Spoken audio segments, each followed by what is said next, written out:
So guilt is, you've often heard it referred to as a useless emotion. I'm going to talk really quickly today about guilt. Keep it short.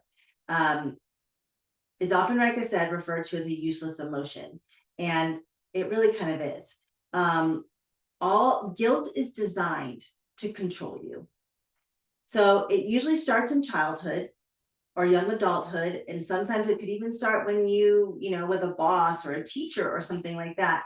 And whether it's conscious or unconscious, the authority figure, whether it was your parents or a teacher, they have often used guilt as a way to control people, as a way to control kids. And like I said, it's been passed down many times. They don't even realize they're doing it. It was what was done to them. And like, for example, look what you made your sister do. Look how upset you made your father. Here are some phrases, right? I'm so disappointed in you. Do you know how much we have sacrificed for you? All of that is guilt, and all of it has an intention behind it to control you, to get you to do what they want. And again, it was probably done to them. And even teachers, right? Teachers have used guilt as a way to manipulate and control kids, and sometimes it works and sometimes it doesn't. But the thing with guilt, it only works for just a little bit, right? I feel so guilty that I ate an entire pie that I'm not going to eat an entire pie again, ever, ever, ever. I feel so guilty, like what I did to my body.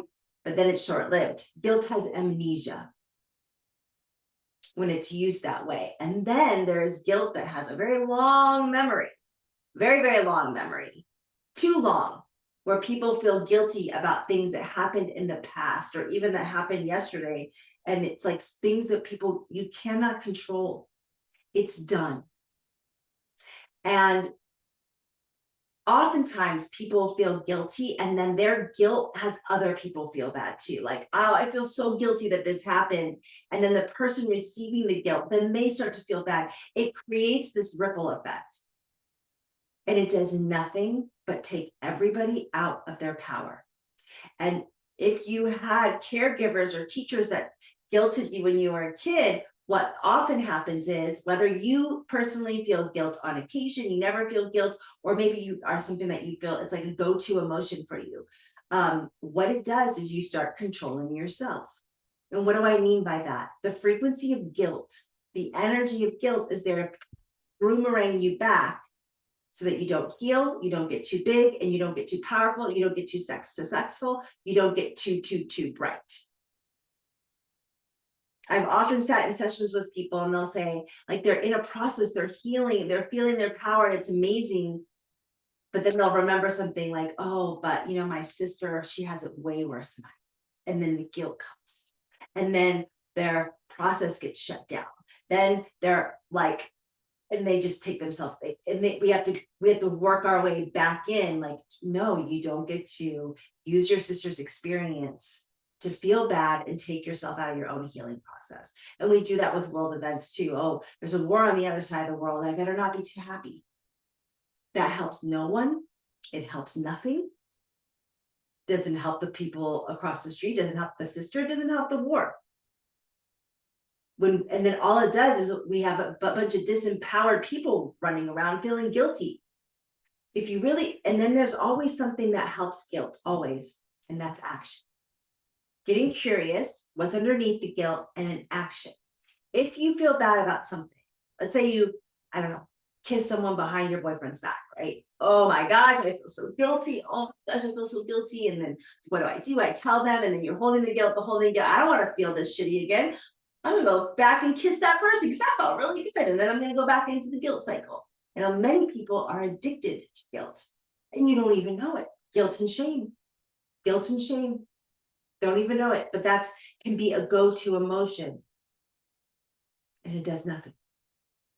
But action is one of those things with guilt. We clean it up. Okay, I feel that this happened. Not proud of my behavior. I'm going to clean it up. I'm going to take responsibility. And I'm going to take the action needed. Okay, I kissed someone behind my girlfriend's back or boyfriend's back. All right, I get to come forward on that. I don't like it. Get to be honest. And I get to look underneath and get really curious about why I did it. What was the real motivation? What's the real healing that needs to be done here? That's the action. That's the action. Getting into responsibility, getting into power. Guilt was designed, however, in the human realm of emotions, to keep us down and controlled. So if you have a tendency to do that, this is an opportunity for you to begin to, if you don't want to feel this guilt anymore, to begin to unwind from the frequency of guilt by simply, I release it, I release guilt. I no longer use guilt as a way to punish myself or feel bad about myself or take myself out of my power, and begin to create that intention.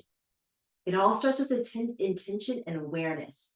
And then the next step is getting really curious about what's driving it, what's really going on, so that you can be really empowered, really empowered. Feeling bad and beating yourself up, it does nothing. It literally does nothing but keep you disempowered. So from this moment forward, if this resonates with you, begin to release, begin to set the intention of releasing the frequency of guilt, knowing it's something that you were taught and knowing that you can unteach it in yourself. Yeah, you can. We can undo it. So let's all live guilt-free and in our power. All right. Thank you so much for listening. My name is Beth Osmer, and I'll see you on the next one.